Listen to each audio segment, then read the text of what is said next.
Hello, जय हिंद। कैसे हो आप लोग? बहुत बहुत स्वागत है आपका नीलेश क्लासेज यूट्यूब चैनल में। गाइज आज से हम शुरू कर रहे हैं क्लास 12 की केमिस्ट्री।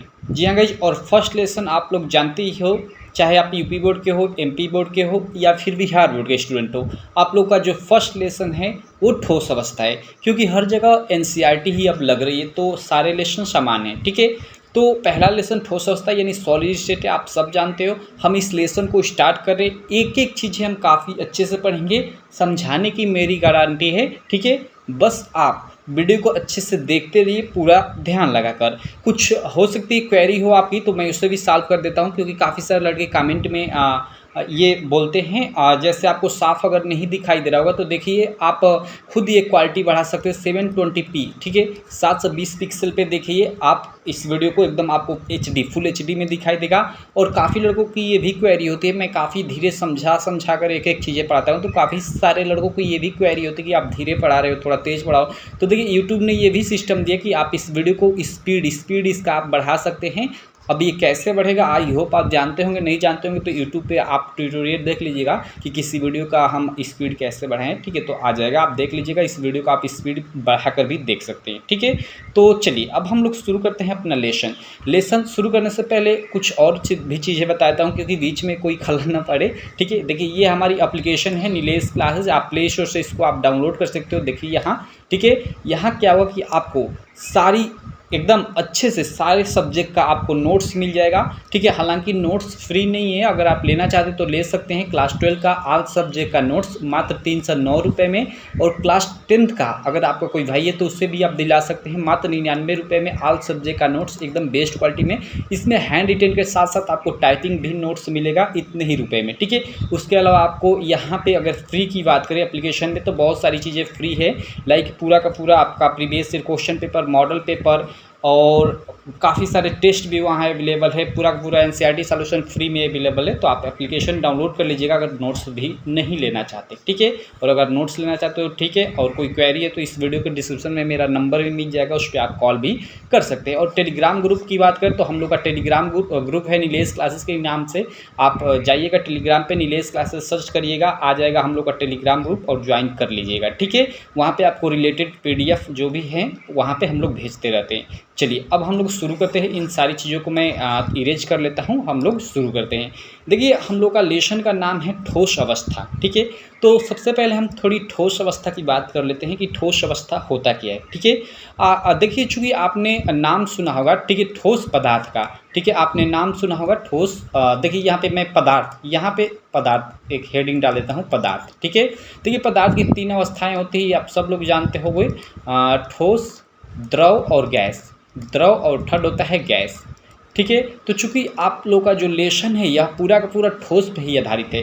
ठोस का क्या होता है, जिसका आकार, ठीक है, आयतन और आकृति ये तीनों निश्चित होते हैं, वह क्या कहलाता है, वह ठोस पदार्थ कहलाते हैं। इन द्रव और गैस की हम चर्चा बिल्कुल नहीं करेंगे इस लेसन में, क्योंकि हमें पूरा का पूरा ठोस पे ही फोकस करना है कि ठोस पदार्थ क्या होते हैं, ठीक है, या इसके प्रकार कितने होते हैं, ठीक है। इनके हम क्रिस्टल जालक के बारे में पढ़ेंगे, काफ़ी सारी चीज़ें हम बहुत इसमें बड़ा लेसन है, एकदम अच्छे से पढ़ेंगे, ठीक है। तो देखिए यहाँ कुछ कन्फ्यूजन है उसको दूर कर दूँ। यहाँ देखिए आकार और आकृति, आयतन तो आप जानते हो कि कोई वस्तु जितना स्थान घेरती है उसको उसका आयतन कहते हैं, लेकिन यहाँ आकार और आकृति में काफ़ी सारे लड़के कन्फ्यूज हो जाते हैं। अभी आप बता सकते हो आकार और आकृति में क्या फ़र्क है? आप में से काफ़ी लड़के कन्फ्यूज हो जाएंगे, सोचने लगेंगे ये आकार क्या होता है, आकृति क्या होती है, ठीक है। तो देखिए मैं आपको आकार के बारे में बता देता हूँ और आकृति। देखिए आकार मतलब साइज होता है, मतलब कितना बड़ी है वस्तु, कितनी छोटी है। और आकृति मतलब शेप होता है, क्या होता है, SHAP, ठीक है। शेप मतलब जैसे वो वर्गाकार है कि फिर वृत्ताकार है, ये होता है। तो आकार आकृति में आई होप आपको समझ में आ गया होगा। तो ठोस पदार्थ क्या होता है कि ठोस पदार्थ वह पदार्थ होता है जिसका आकार, आयतन और आकृति निश्चित होती है। इस चीज़ को थोड़ा मैं इरेज कर लेता हूँ, उसके बाद मैं आपको कुछ चीज़ें समझाता हूँ, ठीक है। ओके, देखिए यहाँ पे हम लोग साफ ऊपर हम लोगों ने ये लिख दिया है, ठीक है। आप लोग यहाँ ऊपर देख सकते हैं, यहाँ ठीक है क्या लिखा है कि वे पदार्थ जिनका आकार, आयतन तथा आकृति निश्चित होती है ठोस पदार्थ कहलाते हैं, वो तो ठोस पदार्थ कहलाते हैं। तथा पदार्थ की इस अवस्था को ठोस अवस्था कहते हैं। जी हाँ, ठोस अवस्था क्या होती है इसका कोई डिफिनीशन अच्छे से नहीं दे पाता, लेकिन मैं आपको बताना चाहूँगा कि ठोस अवस्था क्या होती है।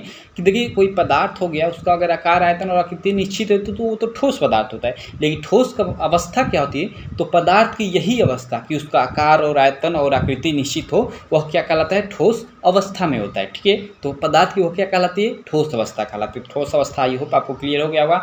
यहाँ एक इमेज है, जैसे आपकी जो दीवार है घरों की, वो एक एक ईंटों से बनी होती है। जो ईंटें होते हैं पूर्ण रूप से ठोस होते हैं। ठीक है, और अगर उनकी बात करें तो छोटे छोटे पार्टिकल से मिलकर बनते हैं, कण से मिलकर बनते हैं। उसकी हम आगे भी चर्चा करेंगे। चलिए हम लोग आगे चलते हैं ठोसों के प्रकार पे। ठीक है, देखिए ठोसों को उनकी ज्यामिति के आधार पर, ज्यामिति संरचना के आधार पर, ये ज्यामिति संरचना क्या है ये भी आपको मालूम चल जाएगा। ठीक है, ये ज्यामिति के आधार पर, ठीक है, निम्न दो भागों में बांटा गया। फर्स्ट है क्रिस्टलीय ठोस, सेकेंड है अक्रिस्टलीय ठोस। ठीक है, फर्स्ट क्या है आपका क्रिस्टलीय ठोस और सेकेंड है अक्रिस्टलीय ठोस। अब ये क्रिस्टलीय ठोस और अक्रिस्टलीय ठोस क्या होते हैं, इनकी भी हम थोड़ी चर्चा करते हैं। ठीक है, देखिए आगे चलते हैं। सबसे पहले हम देखते हैं क्रिस्टलीय ठोस क्या होता है। ठीक है, देखिए यहाँ पे हेडिंग है क्रिस्टलीय ठोस। देखिए क्रिस्टलीय ठोस वे ठोस होते हैं जिनमें एक निश्चित ज्यामिति पाई जाती है। इनके अवयवी कण, अणु, परमाणु तथा आयन होते हैं। यहाँ एक शब्द आया है निश्चित ज्यामितीय संरचना। मैंने पीछे भी बोला कि आपको ज्यामिति समझाता हूँ। देखिए एक निश्चित ज्यामिति संरचना कहने का मतलब क्या है, इस चीज़ को हम लोग थोड़ा समझते हैं। ठीक है, देखिए थोड़ा आपको वॉइस पीछे से आ सकती है गाड़ी उड़ की, तो आप थोड़ा मैनेज कर लेना। ठीक है, देखिए जिनमें एक निश्चित ज्यामिति संरचना पाई जाती है वही क्या होते हैं, ठोस, क्रिस्टलीय ठोस होते हैं। तो निश्चित ज्यामिति संरचना का मैं मतलब समझाता हूँ। देखिए आपकी घर की ईंटों के माध्यम से ही समझाता हूँ। देखिए आप ऐसे आप अपने घर पे देखे होंगे। ठीक है, ये आपका घर छोटी छोटी ईंटों से मिलकर बना होता है, और इस तरह आपका मतलब एक के बाद एक निश्चित क्रम में हम ईंटों को सजाते हैं, और उससे चाहे कितनी भी हम लंबी दीवार बना लें, कितनी भी लंबी हम दीवार बना लेते हैं। ठीक है, तो ये क्या है, ईंटों की एक निश्चित ज्यामिति संरचना है। इसी को एक तरह से समझिए कि ज्यामिति हम बोलते हैं। एक निश्चित क्रम में व्यवस्थित करना। जैसे ईंट, मतलब आप देखते हैं ना, आप घरों में आपके एक ईंट के ऊपर एक ईंट के ऊपर एक, मतलब ऐसे कर दीवार बनाई जाती है एक बड़ी। ठीक है, तो वही क्या होती है, एक ज्यामिति होती है। तो उसी प्रकार जो क्रिस्टलीय ठोस होते हैं, इनमें जो मतलब पाए जाते हैं, इनके अवयवी कण, अणु, परमाणु, आयन, वो एक निश्चित ज्यामिति में होते हैं, मतलब एक निश्चित आकार में होते हैं। ठीक है, जैसे एक ईंट के बाद एक ईंट एक निश्चित क्रम में रखा जाता है, उसी प्रकार इसमें अणु, परमाणु, आयन एक निश्चित ज्यामिति यानी एक निश्चित रूप में व्यवस्थित होते हैं। वही होता है क्रिस्टलीय ठोस। आई होप आपको समझ में आ गया होगा। देखिए क्रिस्टलीय ठोस का ज्यामितीय आकार यहाँ दर्शाया गया है। ठीक है, अब चलिए हम लोग अक्रिस्टलीय ठोस समझते हैं। देखिए यहाँ पे अक्रिस्टलीय ठोस का डिफिनीशन है कि अक्रिस्टलीय ठोस वे ठोस होते हैं जिनमें एक निश्चित ज्यामितीय संरचना नहीं पाई जाती। ये देखिए यहाँ नहीं पाई जाती है। क्रिस्टलीय ठोस में हमने देखा कि निश्चित ज्यामितीय संरचना पाई जाती है, लेकिन अक्रिस्टलीय ठोस में निश्चित ज्यामितीय संरचना नहीं पाई जाती। लेकिन इसके भी जो अवयवी कण होते हैं, अणु, परमाणु, आयन होते हैं। ठीक है, इनके भी जो अवयवी कण होते हैं, अणु, परमाणु, आयन होते हैं, लेकिन इन्हें निश्चित ज्यामितीय संरचना नहीं पाई जाती। देखिए यहाँ पे इसका अणु देखिए इधर उधर बिखरे हुए हैं, इधर उधर बिखरे हुए। आप ये इमेजिन कीजिए, ठीक है, अपने घर के ही। ठीक है, मतलब अगर आपकी जो दीवार बन रही है उसको एक निश्चित क्रम में न रखकर ईंट को इधर इधर उधर इधर रखा जाए, तो फिर दीवार लंबी नहीं जाएगी और गिर भी जाएगी। ठीक है, तो ये क्या होता है, ये ऐसा अक्रिस्टलीय ठोस में होता है। क्लियर है आपको चीज़? आई होप आप लोगों को क्रिस्टलीय ठोस और अक्रिस्टलीय ठोस अच्छे से क्लियर हो गया होगा। ठीक है, अब हम आगे चलते हैं, आगे की कुछ चीज़ें समझते हैं। अब हम समझेंगे, ठीक है, क्रिस्टलीय ठोस और अक्रिस्टलीय ठोस में अंतर। यहाँ देख सकते हैं, काफ़ी ये भी इम्पॉर्टेंट है, आपके एग्जाम में एक दो बार पूछ चुका है कि क्रिस्टलीय ठोस और अक्रिस्टलीय ठोस में अंतर क्या होता है। यहाँ देखिए आगे कुछ चीज़ें आगे यही समझाता हूँ। देखिए क्रिस्टलीय ठोस में अगर कोई भी हम चीज़ ले तो वो एक लंबी मतलब एक संरचना बनाएगी। क्यों? क्योंकि एक के बाद एक सजाकर इसमें रखा जाता है अणु, परमाणु, आयन को, और इसमें मतलब लंबी संरचना नहीं बनेगी। ऐसा क्यों? क्योंकि अगर इधर उधर आप कण को रखते हैं तो वो कभी भी मतलब नीचे गिर सकता है। ठीक है, आई होप आप लोग समझ रहे होंगे। अगर हम मतलब 1000 ईंट लेते हैं, 1000 ईंट लेते हैं, उनको एक निश्चित क्रम में हम लोग सजाते हैं, तो एक पूरी की पूरी उन 1000 ईंटों का हम दीवार बना सकते हैं। लेकिन वहीं अगर इधर-उधर हम उन ईंटों को रखते हैं तो वो मतलब ज़्यादा मतलब ऊँचा भी नहीं जाएगा, मतलब लंबा भी नहीं होगा और फिर काफ़ी फैल जाएगा इधर-उधर। तो यही होता है, क्रिस्टलीय ठोस की ज्यामिति काफ़ी बड़ी होती है और अक्रिस्टलीय ठोस की ज्यामिति छोटी होती है। इस चीज़ को आप लोग याद रखिएगा, अभिअंतर में ये चीज़ आएगा, ठीक है। तो चलिए हम लोग देखते हैं क्रिस्टलीय ठोस और अक्रिस्टलीय ठोस में अंतर, कि क्रिस्टलीय ठोस और अक्रिस्टलीय ठोस में अंतर क्या होता है। ये देखिए, इसके लिए मैंने 3 खाना बनाया हुआ है यहाँ। पहला खाना गुण का, सेकंड क्रिस्टलीय ठोस का और थर्ड अक्रिस्टलीय ठोस का। इन तीनों मतलब इन दोनों में हम अंतर गुण के आधार पे देखेंगे, ठीक है। तो चलिए इस चीज़ को मैं थोड़ा इरेज कर लेता हूँ, ठीक है। इस चीज़ को मैं थोड़ा इरेज कर लेता हूँ जिससे आपको चीज़ें समझ में आएँ। देखिए, ओके, गुण, पहला गुण हम देखते हैं किस गुण पे, आकार के आधार पे। पहला गुण हम लोग का है आकार। आकार के आधार पर देखते हैं क्रिस्टलीय ठोस का आकार। देखिए, इनका एक निश्चित ज्यामितीय आकार होता है। अभी हमने देखा कि निश्चित ज्यामितीय संरचना होती है क्रिस्टलीय ठोस में, तो वही कर सकते हैं कि इनका एक निश्चित ज्यामितीय आकार होता है, ठीक है। लेकिन अक्रिस्टलीय ठोस में वही देखें तो इनका कोई निश्चित ज्यामितीय आकार नहीं होता है, क्लियर। और इसमें उदाहरण आपका NaCl, KCl, CuFe या जो भी आपके पदार्थ हो गए, सोडियम भी आता है इसमें अकेले, वो सारे के सारे क्रिस्टलीय ठोस में आते हैं, ठीक है। और वहीं क्रिस्टलीय ठोस में आते हैं। शायद मैं भूल गया कि अक्रिस्टलीय बोला कि क्रिस्टलीय, ठीक है। तो ये सारी चीज़ें क्रिस्टलीय ठोस में आते हैं। और वहीं रबड़, कांच, प्लास्टिक की बात करें तो ये अक्रिस्टलीय ठोस के अंतर्गत आते हैं। तो ये पहला अंतर है आकार के आधार पे। चलिए हम लोग सेकेंड अंतर देखते हैं। सेकेंड अंतर हम देखते हैं गलनांक और क्वथनांक के आधार पे। देखिए, क्रिस्टलीय ठोस का जो गलनांक तथा क्वथनांक होता है वो निश्चित होता है। जैसे हम लोग क्रिस्टलीय ठोस में Fe यानी हम लोग का लोहा आता है, तो आपने सुना होगा कि लोहा मतलब 1400 डिग्री सेंटीग्रेड के इतने के और इतने तापमान के बीच पिघलता है। तो इसका तापमान क्या है, एक निश्चित तापमान है, ठीक है। और गलनांक भी निश्चित होता है कि इसको इतने तापमान पे हम मतलब करेंगे तो ये गलेगा, या फिर समझ रहे हैं बात को। तो आई होप आपको यहाँ क्रिस्टलीय ठोस में गलनांक और क्वथनांक ये क्लियर हो गया होगा। उसी प्रकार अक्रिस्टलीय ठोस में देखिए, इनका गलनांक तथा क्वथनांक निश्चित नहीं होता है। इनका गलनांक और क्वथनांक निश्चित नहीं होता है। क्लियर है ये चीज़? आई होप आप लोग को पूरी अच्छे से क्लियर होगी। अब ये देखिए, गलनांक और क्वथनांक में थोड़ा दिक्कत हो आपको, तो जैसे गलनांक का मतलब गलना, ठीक है। और क्वथनांक का मतलब वह मैक्सिमम ताप जिस पे वो मतलब एक तरह से जैसे होता है ना, जल 100 डिग्री सेंटीग्रेड पे जाता है तो वाष्प में परिवर्तित होने लगता है, तो वह क्वथनांक होता है। तो वही समझिए। तो इनका जो क्रिस्टलीय ठोस का गलनांक और क्वथनांक होता है वो एकदम निश्चित होता है, लेकिन इनका अक्रिस्टलीय ठोस का निश्चित नहीं होता है, ठीक है। चलिए अब हम लोग आगे चलते हैं। अगला हम देखते हैं विदलन गुण के आधार पे। ये विदलन गुण क्या होता है? विदलन यानी काटने के गुण के आधार पे। तो क्रिस्टलीय ठोस देखिए, तेज धार वाले औजार से काटने पर यह 2 टुकड़ों में विभक्त हो जाता है और नई प्राप्त सतह सपाट और चिकनी होती है। जी हाँ, जितने भी क्रिस्टलीय ठोस है, ठीक है, अधिकांशतः में कहीं कहीं एक हो सकता है कि मतलब अपवाद मिल जाए। देखिए, जैसे आप सोडियम धातु हो गई, सोडियम को ही ले लेते हैं। सोडियम को आप चाकू से काटेंगे तो 2 भागों में बटेगा, और जो वो भाग बटेगा जो यहाँ पे आप काटे हैं वो एकदम मुलायम कटेगा। या फिर आप छड़ देखते होंगे अपने घर पे, छड़ है, छड़ को जब हम पत्ती से काटते हैं तो उसकी कटी हुई सतह एकदम मुलायम होती है। तो वही यहाँ पे कह रहे हैं कि तेज धार वाले औजार से काटने पर यह 2 टुकड़ों में विभक्त हो जाता है और नई प्राप्त सतह सपाट और चिकनी होती है। लेकिन अक्रिस्टलीय ठोस में ऐसा नहीं देखा जाता है। तेज धार वाले औजार से काटने पर यह अनियमित सतहों वाले 2 टुकड़े में कट जाते हैं। जैसे एक आप रबड़ लीजिएगा, रबड़ को देखिएगा, आप काटेंगे ना तो मतलब ऐसे उसमें मतलब ऐसे काटेंगे तो वो कटकर और जो प्राप्त होगी भाग वो पूरा चिकना नहीं रहेगा, ऐसे ऐसे आपको इस तरह दिखेगा उसमें, ठीक है। तो यह अक्रिस्टलीय ठोस के अंतर्गत आता है। क्लियर? चलिए आगे चलते हैं। गुण, अगला गुण है हम लोग का प्रकृति। प्रकृति के आधार पर देखते हैं। क्रिस्टलीय ठोस में देखिए वास्तविक ठोस, यानी जो क्रिस्टलीय ठोस होते हैं इनकी जो प्रकृति होती है वह वास्तविक ठोस होते हैं, इन्हीं को हम वास्तविक ठोस बोलते हैं, ठीक है। आगे हम क्रिस्टलीय ठोस को ही आगे पढ़ेंगे, ठीक है। अक्रिस्टलीय ठोस को हम छोड़ देंगे, ठीक है, और इसी को हम आगे बढ़ाएंगे, ठीक है।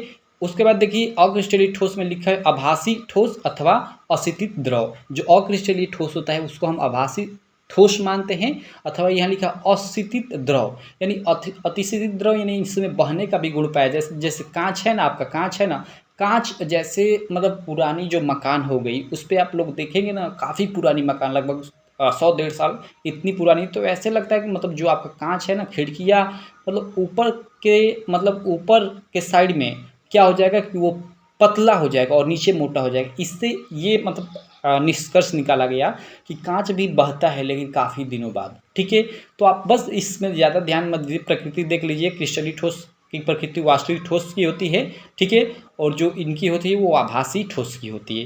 क्लियर आपको चीज़? चलिए अब हम लोग आगे चलते हैं, अगला देखते हैं। अगला गुण आप लोग देख सकते हैं, ये गलन एंथैल्पी। ठीक है, ये गलन एंथैल्पी के आधार पे हम लोग देख लेते हैं अगला। ठीक है, एक मिनट। ओके, यहाँ पे हम लोग का ये गलन एंथैल्पी है। ठीक है, देखिए क्रिस्टलीय ठोस में लिखा गया है, क्रिस्टलीय ठोस में कि इनकी गलन एंथैल्पी निश्चित होती है। ठीक है, क्रिस्टलीय ठोस की गलन एंथैल्पी मतलब, गलन एंथैल्पी का मतलब मैं आपको बता दूं, जैसे मतलब एक मतलब निश्चित परास। ठीक है, तापमान का एक निश्चित परास। क्रिस्टलीय ठोस का तापमान का यानी गलनांक और अदनांक का एक निश्चित परास होता है कि इसी ताप के और इसी ताप के बीच वो गलेंगे। ठीक है, या ठोस से द्रव में या द्रव से ठोस में होंगे। लेकिन अक्रिस्टलीय ठोस में ऐसा नहीं होता, इनकी गलन एंथैल्पी निश्चित नहीं होती। देखिए यहाँ साफ साफ ये चीज़ लिखा गया है। ठीक है, तो पांचवा गुण क्लियर। चलिए हम लोग छवें गुण पे चलते हैं। देखिए मैंने 6-7 गुण लिख दिया है, आप मैक्सिमम 5 याद कीजिएगा। अगर सब याद कर लेते तो और अच्छी बात है। तो देखिए यहाँ पर छवा देख सकते हैं, अवयवी कणों की व्यवस्था के आधार पे। ठीक है, अवयवी कणों की व्यवस्था देखिए क्रिस्टलीय ठोस में, ठीक है, इनमें दीर्घ परासीय व्यवस्था पाई जाती है। अब देखिए दीर्घ परासीय व्यवस्था पाई जाती है। अभी हमने पीछे देखा कि जो क्रिस्टलीय ठोस होते हैं इनमें एक निश्चित ज्यामितीय संरचना पाई जाती है। निश्चित ज्यामितीय संरचना हमने पीछे देखा। निश्चित ज्यामिति मतलब इनको एक के बाद एक रखने पे, ठीक है, हमने देखा कि हम एक पूरी की पूरी दीवार बना सकते हैं। ठीक है, यानी हम क्या इसमें पर जो व्यवस्था पाई जाती है वो लंबी व्यवस्था पाई जाती है, दीर्घ परासी पाई जाती है। ठीक है, वही यहाँ पे लिखा गया कि इनमें दीर्घ परासी व्यवस्था पाई जाती है। और अक्रिस्टलीय ठोस में लिखा है कि इनमें लघु परासी व्यवस्था पाई जाती है। मतलब हमने देखा ना कि अक्रिस्टलीय ठोस क्या होते हैं, जिनकी कोई निश्चित ज्यामितीय संरचना नहीं होती, वही अक्रिस्टलीय ठोस होते हैं। ठीक है, तो इसमें हमने देखा कि इसके कण जो होते हैं इधर बिखरे होते हैं। तो इधर उधर बिखरे होंगे तो ऑब्वियसली है कि ये मतलब अगर हमें एक निश्चित इसमें मतलब कोई लंबी श्रृंखला नहीं बनेगी। तो वही लिखा है कि इसमें लघु लघु मतलब छोटी, इसमें छोटी पाई जाती है। क्लियर है, छोटी इसमें लघु परासीय व्यवस्था पाई जाती है। क्लियर है, आप यहाँ छोटी मत लिखिएगा, थोड़ा उल्टा लगेगा। इनमें लघु परासीय व्यवस्था पाई जाती है। तो अवयवी कणों की व्यवस्था के आधार पर आई होप आप अंतर समझ गए होंगे। अगला अंतर है दैशिकता के आधार पर, ये दैशिकता। ठीक है, अब देखिए दैशिकता क्या है। क्रिस्टलीय ठोस में देखिए ये विषमदैशिक प्रकृति के होते हैं। ठीक है, और अक्रिस्टलीय ठोस ये समदैशिक प्रकृति के होते हैं। अब देखिए समदैशिक विषमदैशिक क्या है। ठीक है, तो मैं आपको बताना चाहूँगा। देखिए आप इसका देखिए जैसे क्रिस्टलीय ठोस में विषमदैशिक प्रकृति के और अक्रिस्टलीय ठोस में ये समदैशिक प्रकृति के होते हैं, ऐसा आप लिखा गया है। तो देखिए समदैशिक और विषमदैशिक कहने का मतलब मैं आपको समझाता हूँ। सबसे पहले देखिए आप जैसे मतलब अगर हम अणु देखें, रबड़ जैसे अक्रिस्टलीय ठोस में आता है हम लोग का।